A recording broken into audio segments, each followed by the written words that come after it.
Welcome friends, आप सभी का एक बार फिर से आपके अपने देसी टेक चैनल में स्वागत है।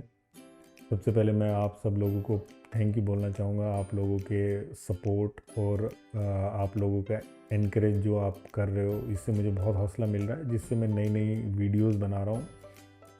और उसी कड़ी को आगे बढ़ाते हुए आज की जो वीडियो का टॉपिक है वो है एसएसएल कम्युनिकेशन या TLS communication between web client और वेब सर्वर के बीच में कैसे होता है सिक्योर कम्युनिकेशन। उसके बारे में हम थोड़ी सी चर्चा करेंगे और इसके बारे में डिटेल में इंफॉर्मेशन दोस्तों मैंने जो है एक ब्लॉग है हमारा राइट इन्फॉर्मेशन डॉट साइट, उसको भी आप विज़िट कर सकते हो। उसमें मैंने हिंदी और इंग्लिश दोनों में दिया है, तो उसमें ज़रूर अपने कमेंट छोड़िए, उसको ज़रूर विज़िट कीजिएगा।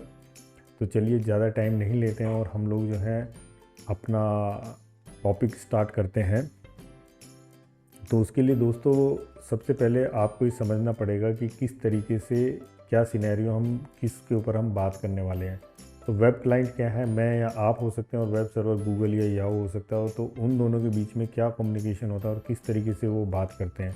तो सपोज़ कीजिए कि आपने जो है as a web client google.com type किया अपने ब्राउज़र में। तो ब्राउज़र के थ्रू गूगल के पास क्या होता है, एक रिक्वेस्ट जाती है क्लाइंट हेलो की, और साथ में एक लिस्ट जाती है कि भाई देखिए मैं ए बी और सी, ये तीन भाषाएं हैं या तीन तरीके की चीज़ें हैं जिनको मैं समझता हूँ, आप इसी में ही बात करिएगा।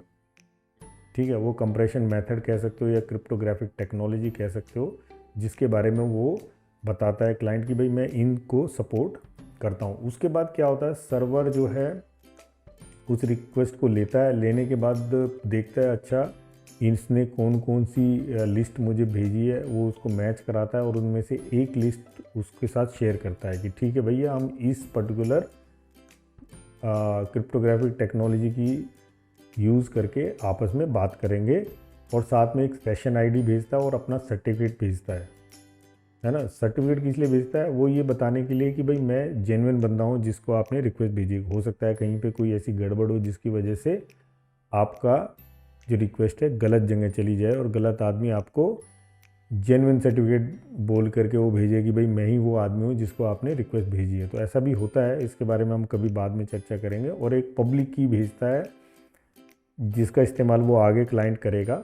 तो ये तीन चार चीज़ें वो उसको रिप्लाई में भेजता है क्लाइंट को। तो जब क्लाइंट को ये चीज़ें मिल जाती है तो क्लाइंट क्या करता है, उस डिजिटल सर्टिफिकेट को वेरीफाई कराता है कि भाई ये जेन्युइन बंदा ही है जिसको मैंने ये रिक्वेस्ट भेजी थी, या कोई और है जो बीच में बैठ करके मुझे बोल रहा है कि मैं google.com।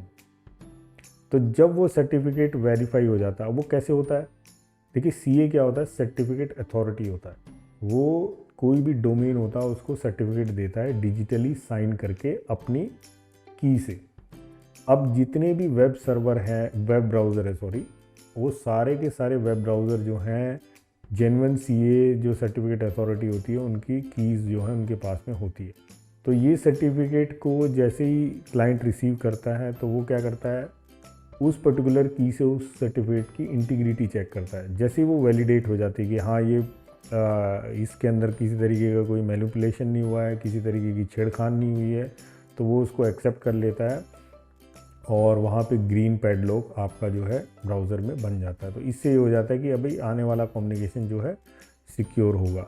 और उसके साथ ही क्लाइंट क्या करता है, क्लाइंट एक शेयर्ड की जनरेट करता है। शेयर्ड की क्यों, वो पेयर में जनरेट करेगा, एक सर्वर को देगा जिससे वो इनक्रिप्ट करके डेटा भेजेगा और एक खुद के पास रखेगा, है ना। वो एक की जनरेट करता है और इस की को सर्वर ने जो पहले स्टेप में प्राइवेट की भेजी है उससे वो उसको इनक्रिप्ट करके सर्वर को भेजता है। और साथ में जो उसने शेयर्ड की जनरेट की थी उस शेयर्ड की से एक मैसेज बनाता है और वो भी सर्वर को भेजता है, और उसमें फिनिश मैसेज होता है, वो क्लाइंट का फिनिश मैसेज होता है, वो सर्वर को भेज देता है, जो कि वो नेक्स्ट स्टेप होता है। अगर आप देखोगे तो शेयर्ड की उसने पब्लिक की से इनक्रिप्ट करके वेब सर्वर को भेज दी और वेब सर्वर को फिनिश मैसेज भेज दिया और बोल दिया भाई मेरी तरफ से कहानी कंप्लीट है, मेरी तरफ से कोई दिक्कत नहीं है, अब आप अपनी बताइए क्या कहानी। तो सर्वर क्या करता है, अगले स्टेप में उस पर्टिकुलर की को रिसीव कर लेता है। रिसीव करने के बाद अपनी प्राइवेट की से उसको डिक्रिप्ट करता है। अब देखिए यहाँ पे मुद्दा क्या है कि ये जो पब्लिक की उसने क्लाइंट को दी थी उससे सिर्फ इंक्रिप्शन हो सकता है, उससे डिक्रिप्ट नहीं हो सकता डेटा इस पर्टिकुलर सिनेरियो में। तो वो क्या है, अपनी ही प्राइवेट की से उसको डिक्रिप्ट कर सकता है। तो प्राइवेट की से डिक्रिप्ट करता है, फिर वो उस की से जो क्लाइंट ने डेटा भेजा है उसको डिक्रिप्ट करके चेक करता है, देखता है अच्छा इसने फिनिश मैसेज भेजा हुआ है, फिर उससे वो एक मैसेज बनाता है फिनिश मैसेज कि मेरी तरफ से भी सब कुछ ओके है, और उसको डिक्रिप्ट करके क्लाइंट को भेज देता है। अब दोनों के पास सेम की है तो वो उससे इनक्रिप्ट कर लेता है, वो देखता है सर्वर का मैसेज भी ओके आ गया है, यानी कि दोनों एकदम बात करने के लिए तैयार है। अब वो दोनों की का इस्तेमाल करके इनक्रिप्ट और डिक्रिप्ट डेटा करके एक दूसरे को भेजते हैं। तो ये सिंपल जो है प्रोसेस जो है इस पूरी इसके अंदर इस्तेमाल होता है। इसके बारे में डिटेल में मैंने ब्लॉग में भी लिखा है, आप वहाँ जाके भी पढ़ सकते हैं, है ना। सिंपल लैंग्वेज में तो बस इतना ही काम है। इसमें दो क्रिप्टोग्राफी यूज़ होती है, एसिमेट्रिक और सिमेट्रिक। अब ये कहाँ यूज़ हो रही है, देखिए जहाँ पब्लिक और प्राइवेट की का कॉन्सेप्ट आ गया तो वहाँ एसिमेट्रिक है। क्यों एसिमेट्रिक? क्लाइंट सिर्फ इनक्रिप्ट कर सकता है, डिक्रिप्ट नहीं कर सकता डेटा। डिक्रिप्ट कौन करेगा? डिक्रिप्ट करेगा जिसके बाद प्राइवेट की है, यानी कि सर्वर। ठीक है, ये ध्यान देने वाली बात है। तो इसमें वन वे टाइप कम्युनिकेशन होता है, ठीक, यानी कि एक आदमी सिर्फ इनक्रिप्ट करेगा, दूसरा आदमी डिक्रिप्ट करेगा। और सिमेट्रिक में क्या होता है, जैसे ही ये दोनों के पास एक जैसी की मिल जाती है तो अब क्या होगा कि अगर क्लाइंट ने इनक्रिप्ट किया है कोई डाटा, सर्वर आसानी से उसको डिक्रिप्ट कर सकता है।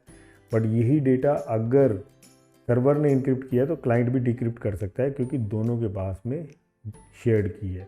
अब इस तरीके से होता क्या है दोस्तों कि दोनों जो मशीन्स हैं उनके बीच में जितना भी कम्युनिकेशन होता है वो 100% सिक्योर होता है। अगर बीच में रह के कोई आदमी उसको पढ़ना भी चाहे तो उसको गार्बल डेटा मिलेगा, उसको किसी तरीके की कोई इन्फॉर्मेशन नहीं मिलेगी सेंसिटिव, है ना। तो ये बहुत ज़रूरी है कि हम कोई भी कम्युनिकेशन करें जहां हम सेंसिटिव इन्फॉर्मेशन पास कर रहे हैं तो वो HTTPS होना ही चाहिए, तो कंपल्सन। अब सवाल ये आता है कि क्या सारी HTTP वेबसाइट जो है सिक्योर है? तो फ्रेंड्स मेरा जवाब है नहीं। अब आप बोलोगे ऐसे कैसे? तो देखिए होता क्या है कि CA जो है सर्टिफिकेट अथॉरिटी है और वो कोई भी डोमेन के लिए सर्टिफिकेट दे सकता है अगर आपने वो परचेज़ किया। अब ऐसा हो सकता है कि भाई आपके किसी बैंक या किसी ऐसी अकाउंट के लिए किसी ने डुप्लीकेट वेबसाइट बना दी और उसका सेम दिखने वाला डोमेन जो उसने परचेज़ करके उसका CA सर्टिफिकेट ले लिया हो। तो जब आप उसके ऊपर जाओगे तो आपको लगेगा कि यार ये तो वही वेबसाइट है शायद, है ना, उसका क्लोन बनाया हुआ है, और आप उसके ऊपर अपनी सेंसिटिव इन्फॉर्मेशन पास कर दोगे क्योंकि उसके ऊपर HTTPS लिखा है। तो मेरा कहने का मतलब ये है दोस्तों कि अगर आप किसी HTTPS वेबसाइट पे भी जा रहे हो और आपको पता है कि ये इन्फॉर्मेशन बहुत सेंसिटिव है, इससे आपको माल हानि हो सकती है ना, फाइनेंशियली या कोई इन्फॉर्मेशन लॉस हो सकता है, तो आप उसके ऊपर इन्फॉर्मेशन पास करने से पहले 2 बार ज़रूर सोचें कि ये वही वेबसाइट है या नहीं है। हो सकता है वो कोई शॉपिंग वेबसाइट हो सकता है कोई बैंक की वेबसाइट हो, तो ये इंश्योर करना बहुत ज़रूरी है दोस्तों। टेक्निकल बुक्स के साथ में मैं एक बुक और पढ़ रहा हूँ, एटॉमिक हैबिट, और बहुत ही बढ़िया बुक है जितनी मैंने अभी तक पढ़ी है। कुछ दिनों बाद मैं आपके साथ में इसका रिव्यू अपने ब्लॉग पे और हो सकता है तो चैनल पे भी किसी वीडियो में मैं बताऊंगा। अभी तक जितना कंटेंट मैंने पढ़ा है बहुत ही लाजवाब है। इस बुक को आप ज़रूर पढ़िए, बहुत हेल्प करने वाला है। छोटे छोटे बदलाव किस तरीके से आपको एक सक्सेसफुल इंसान बना सकते हैं। तो चलिए दोस्तों, आज का टॉपिक हमारा यहीं ख़त्म होता है। होपफुली आपको ये इन्फॉर्मेशन बहुत क्लियर तरीके से समझ में आई होगी, अच्छी भी लगी होगी। अगर कोई डाउट्स है तो आप जो है हमारे desiTechOfficial@gmail.com के ऊपर मेल भी कर सकते हैं, और हमारा ब्लॉग ज़रूर पढ़िए, अपने कमेंट्स लिखिए। और एक होमवर्क है आपके लिए कि TLS का लेटेस्ट वर्जन क्या चल रहा है वो ज़रूर कमेंट में बताइए, है ना। आपके कमेंट्स का मुझे इंतज़ार रहेगा। Thank you.